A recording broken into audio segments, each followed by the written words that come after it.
Welcome to Off the Record, talking real estate with Joe and Makayla. If you're interested in the Portland, Oregon real estate market and want the unvarnished inside scoop, you've come to the right place. Thanks for giving us a listen. Okay, welcome everyone. Thanks for joining us. Welcome to the Off the Record podcast with Makayla and Joe. Hi, Makayla. Hi, Joe. How are you? I'm good. How about yourself? I'm doing well. This is a different atmosphere for us, and I gotta say I'm loving it. I am loving it as well. This is like a professional studio. I know. I feel so blessed. So for the listener, my brother-in-law does some social media podcasting, marketing stuff, and he built the studio outside his house for podcasting and all of the things, and he's letting us borrow it, and it's fun. We've never not sat at a desk. This feels so informal, but I think I like it. I do. I love it, actually. So if you're listening right now, remember we do all of these podcasts on video. You can go to Live Portland, LIV Portland on YouTube and watch and hear us for the podcast. So, yes, you can. And while you're there, go ahead and just hit that subscribe button. Why not? Subscribe, please. Yeah, like and subscribe. Okay, well, we've got a very, very interesting show today, and it goes to the heart of where my dear friend Makayla is at in her life right now. Yes, very relevant for me. Why don't you tell us what we got? Well, this is going to be a two-parter. Not really. We have two sections, not a two-parter, one episode. But we're going to talk about what you should look for in a home if you're thinking about having kids soon. And then we're also going to talk about baby-proofing your home. Ooh. Very relevant. Very relevant for you coming up. I know you've done a ton of research, obviously. And you've got family members that have little ones right now. So you're deep into it. It's funny how you see a home so differently. Right. And you no longer care about all the pretty things. Right, exactly. Instantly. Exactly. So, we've got an interesting show. I do have experience, albeit it's, 17, 18 years old. That's okay. My youngest is now, he just turned 18 last weekend. That's so crazy. But I remember him as a baby and my other two boys when they were babies. And it was just nuts, absolutely nuts thinking about, especially with our firstborn. You're just like, oh my gosh, our house is a completely different animal now. What do we do? Yes. So, yeah. Good stuff. Okay. But as always, we start off with our off-the-record moment. Yep. Oh, I got it right this time. Right. Jeez, all right.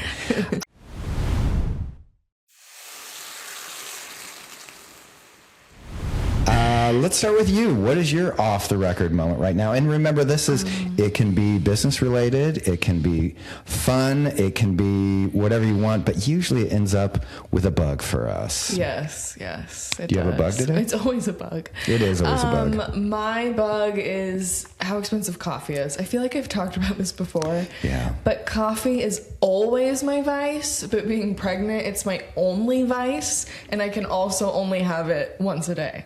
So my coffee is like the highlight of my day. It's a big deal. But that being said, I cannot pay. Guess what I paid yesterday for my latte?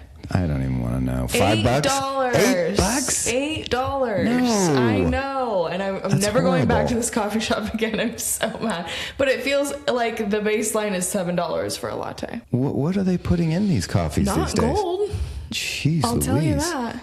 But that's my bug. Everyone needs to chill out about it.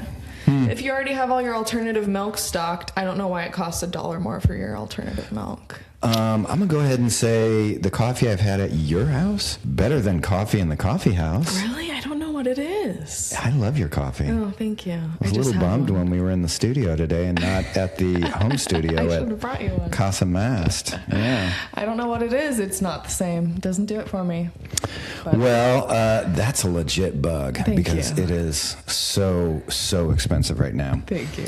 I am also on the bug train today, and my bug is business related, real estate related. Okay. I am always shocked when we have deadlines in a transaction and brokers are all of a sudden, oh my gosh, we need to get this and this and this done and that done. You know, we're on one side of the transaction and the other brokers are on the other side of the transaction. And my bug is, when they don't understand the deadlines. And it's just or like... there's just no urgency. Or no urgency. And it's like, come on, people. Yeah. Why do we have to have a fire drill every single time? I know. I'm like, do these brokers not wake up at 2 a.m. thinking, like, or I feel like we collectively were always so paranoid about the deadlines that we're hyper aware of it. I know. I had Rika double check for me this morning a deadline that I've looked at 50 times, and I'm just like, okay, I need another set of eyes on this to make sure I understand the deadline, because this other broker is like wanting things to be done 4 days in advance because his people all of a sudden are going to be out of town. And it's like, that would have been good to know. Yeah, really good to know. I get it. Doesn't always work out that way. Things happen. But yeah, it is frustrating when there's no urgency.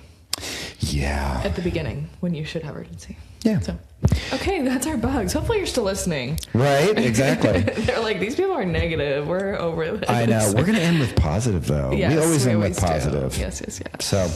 Yes. So let's talk about baby-proofing your home and choosing a home with kids in mind, because there are so many people out there that I know are like, I never thought about this, or holy smokes, what do I need to think about when this is the case? Mm-hmm. So we're going to run through it real quick, which I love. So number one, what to look for in a home if kids are in your future. Yes, I love this conversation. I feel like we don't need to overcomplicate it. No. It's pretty straightforward. But obviously the floor plan and in general, but the space, right? Obviously, no brainer. You're going to want that extra bedroom. But if you're someone who's like already a little sensitive to stairs, right, I would think maybe keep that in mind. I have tri-level home. It's not a split level, but it's a tri-level.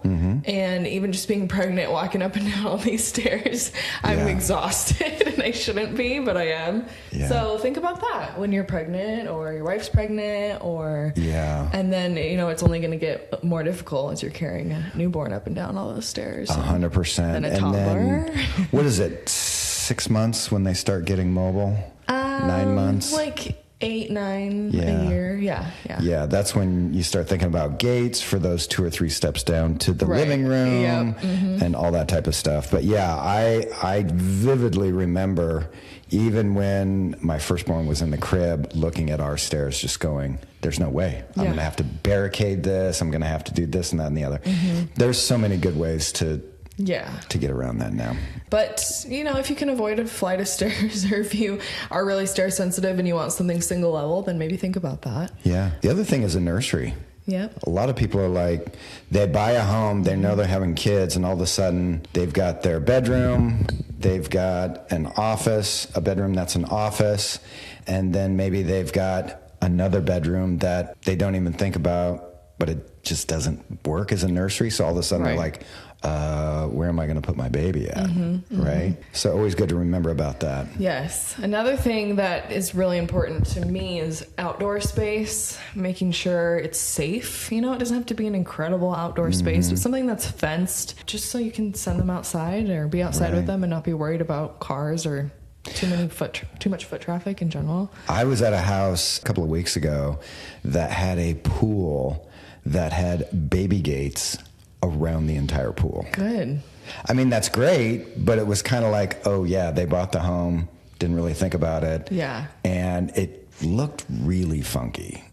Oh, totally. Really, really funky. Yeah. But I get it. They're like, okay, we got to cordon this place off. Totally. I could never sleep. Oh my gosh. With a pool and a toddler. With a pool? Ooh, yeah. Yeah, that would be stressful. Tell me about storage.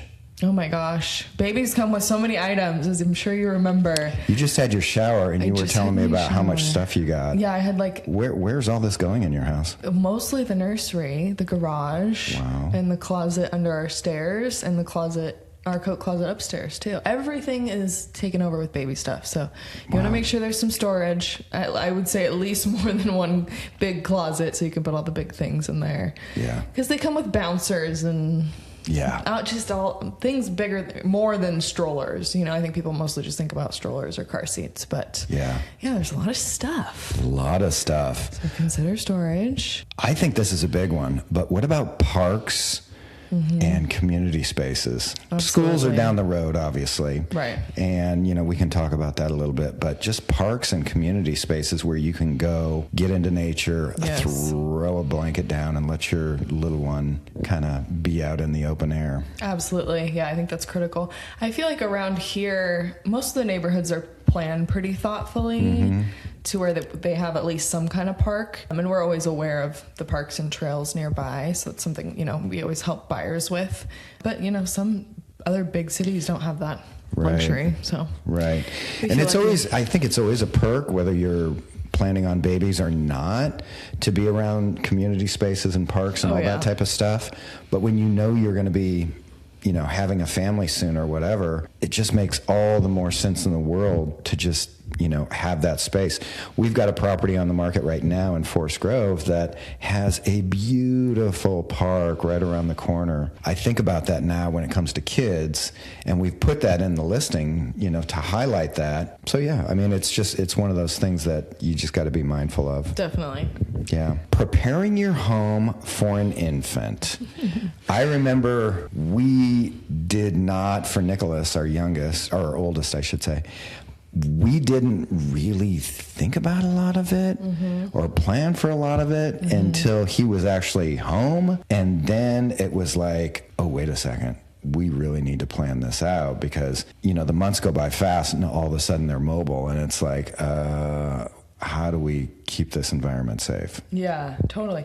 Did you bring him home to that house that you lived in downtown Hillsborough? No, we were in Bethany at that time. Oh, okay. You guys bounced around a lot at that time, no? Or it just seems like it was probably a longer span of time for you. Yeah, no, it was kind of our first big boy house. Oh, cool. Yeah. And nice neighborhood, great spot. But yeah, the craziest thing, and this is a little off topic, but I cannot wait for you and your husband to drive home from the hospital. Oh, I know you told me this before. Oh, that is the craziest, most surreal moment. You're when like, I'm in charge of this thing. We were at St. Vincent, and we were driving down Highway 26, and I remember just not freaking out, but being like aware of how hyper diligent I was about traffic, and like someone sped by me and I'm like, dude, so those baby on board stickers, not that I would ever have one of those, if you have it, great. That's just not my style. Sure. But I get that now. I get that now. I'm like, okay. I get it too. Oh yeah. Like, give me space here, brother. Yeah. Drive a little softer, I've please. got precious cargo. Yeah, absolutely. Yeah. So I heard that, or someone said that recently. Just drive like everyone has an infant in the car. That is good advice.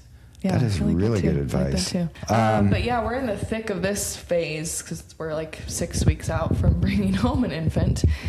We have our nursery done, which I'm so proud of because that was a big project. Yeah. And now we're prepping our bedroom because, of course, baby will sleep in our bedroom for the first couple weeks before he actually lives in his bedroom. Sure. I'm already a clean freak, but like the dusting, I feel like is really important. Yeah. We have our air purifiers going. We want that quality air. A lot of people invest in like indoor plants too to help purify the air. So we're thinking about doing that, which is probably overkill, all of that together. But we had, I think it's important. I forget who ordered us this, probably my mom. But we had someone as like a baby gift for the shower or whatever, bought us a complete home deep cleaning. That is such a nice gift. Right? Wow, yeah. Right? That's genius. And I didn't even think about it, but it was like, oh, yeah. And it was a full like 8 a.m. to 5 p.m. Wow. They were there deep cleaning everything. And it was awesome. That's amazing. So if you're thinking about a gift for someone in your life that's having a child, the deep cleaning will be much appreciated, I think. My gosh, that's genius. I'm already thinking, who can I gift that to? Because that's genius. Yeah. The registry tends to go fast, so like, you know, if you need other ideas. Also, if you're in the Portland metro area and you want recommendations on cleaners, you can reach out to us and we'll connect you with the people we like to use. Yeah. But I feel like with infants, it's mostly about the sleeping space and making sure things are clean, but also Things like smoke detectors, Yeah. CO2 detectors. We want to make sure those work.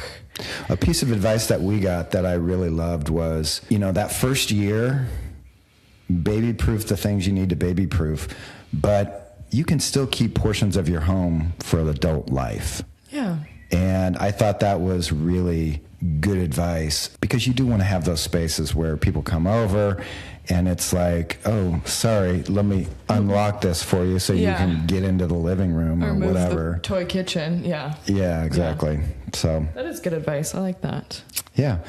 But once you have baby home and they become a toddler, what's the definition of a toddler? When they start moving around? I think so. Like around 1 when they start walking. Wow. Which seems so young. Like a toddler, I always think of a 2-year-old. But yeah. I was so surprised when Nicholas came home. They don't even cry. It's like a little birdie like chirping. It's and all then, within a matter of I don't know how long, all of a sudden they get their vocal cords, and it's like, whoa, holy smokes, what happened to my tiny little infant that barely made a little chirp? Yeah, now you're hurting my ears. Right, but then the next stage after that is when they start moving around, and the first time they flip over or whatever, and you're just like, oh, that's so cute. And I remember my mom going, yeah, so things are about to start to get real. Yes, totally. And she was not kidding, because toddler stage is something crazy. It is. Where all of a sudden you're like, oh, you go from an infant where you put them down in a spot and you're doing whatever and this and that and keeping an eye on them, to when they're a toddler, you put them down and man, all bets are off. All bets are off. And if stuff isn't locked down or exits aren't closed or whatever, boy, they're gone. Yeah, they are. Gone. It's so funny. It's so funny to watch them throw things out of like the toy bin. You're like, why? Why are you doing that? And they don't even know. They're just chucking things across the room. I had that one. Yeah. He had a good arm. I love your advice that you have on here. Once they're mobile, get down on their level and see what catches their attention. Such good advice. Thanks. We were talking about this with Stephanie yesterday, your lovely wife, who gave us this idea, which was so smart. She said to kind of let the baby-proof the home, which makes a lot of sense. Yeah. Follow them around. You're going to be following them around anyways. Yeah. You're going to notice really quickly what they're interested in. Yeah. And what they're not. Yeah. I was surprised at how interesting the underneath the sink was for my kids. That one scares me a lot. It really, really, really scared me too. The first time I was like, okay, ho-de-do-de-do, and all of a sudden he's like opening underneath the sink where all those chemicals are and all that sort of stuff. And it was like, whoa. Okay, baby latch on that thing right now. Totally, or it goes in a new location because it is scary. I agree. I think that's one of the bigger ones. Obviously, the electrical sockets. Some kids are interested in that and others aren't. Just be safe. Buy the $1 plastic thingy and shove it in My the kids never were. Well, I shouldn't say that. My 2 oldest ones, could care less about that. Little Jimmy liked to take the coverings off and chew on them.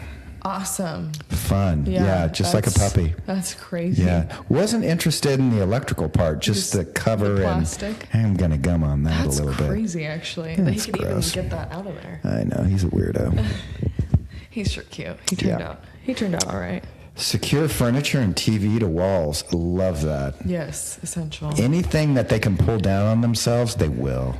Because at that stage where they're trying to pull themselves up or whatever, if it's not nailed down, if they grab it, it's coming down. Yes, it is. Which is scary. It's so scary. Also, we talked about this at an inspection yesterday, but this is a very common thing that comes up on an inspection report. People often look over it because it's like an easy fix, but I'm sure you know what I'm going to say. The oven, is it an S? The tip guard? Yes. What is that called? Some kind of bracket. S bracket, S bracket. We'll fact check that for sure. But yeah.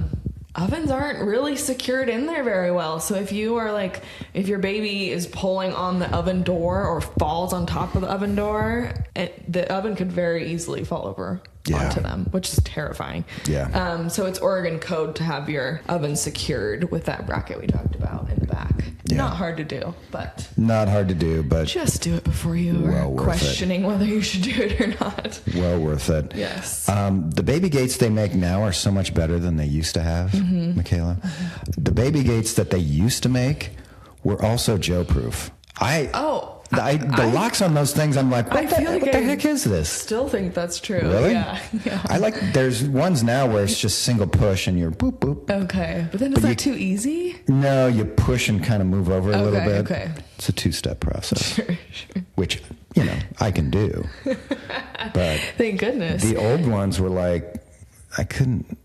Maybe I'm just dumb, but no, they are freakishly hard. I was just gonna say I used to nanny for this family in Southwest Portland. They had like 100 stairs, beautiful home. But I remember holding the baby, and there was a little toddler, and like we had to get downstairs because that's where their play area was, and I couldn't figure out the lock. And I was like, they were both like screaming at me, and I couldn't figure it out. And I was like, I just climbed over it. I had to climb over it and then just walk against down the stairs. Yeah, these things are tricky. For sure. I think just doing a once over on your house is great, and love the idea of getting down on the, at their level a little bit to figure it out. That's also really super handy. But yeah, closing thoughts on this. Once we got over and got through the actual baby proofing, you really don't worry about it after that. Right. There's always a couple of surprises where you're like, well, I didn't think about that. Babies are so freaking industrious. They will do things that you're like, what just happened here? But for the most part, once you get through that initial stage, it's not hard. It's not rocket science. Right. Yeah. But it does take some prep, so worth thinking about. But yeah, like Joe's alluding to, it's not rocket science. Yeah. You'll be just fine. Just fine. I think the real challenge comes when they become toddlers. Yes. Then you're like, okay, it's game on. Yeah. It is game on. The great thing, though, Makayla, is you guys right now have a 2-on-1 double team. We do. Right? You guys can go, when it gets to be 2v2 and you're man-to-man, so to speak. Right. That scares me. A little bit more challenging. That scares me. The third, you're in a zone defense, and sometimes it's just crazy. Totally. Yeah. I don't know if I'm ready for that. One step at a time. Yeah. That does freak me out. I agree.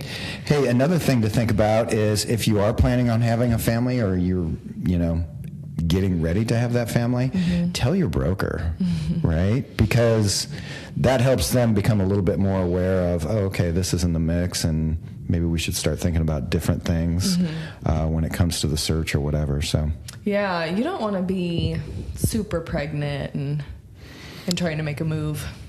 I've seen it. It happens. It does, and it just adds to the stress. There's already a lot going on. If you can avoid it, things happen. For sure. But if you can, be prepared. Yeah. Okay, so that's is baby proofing. Yep.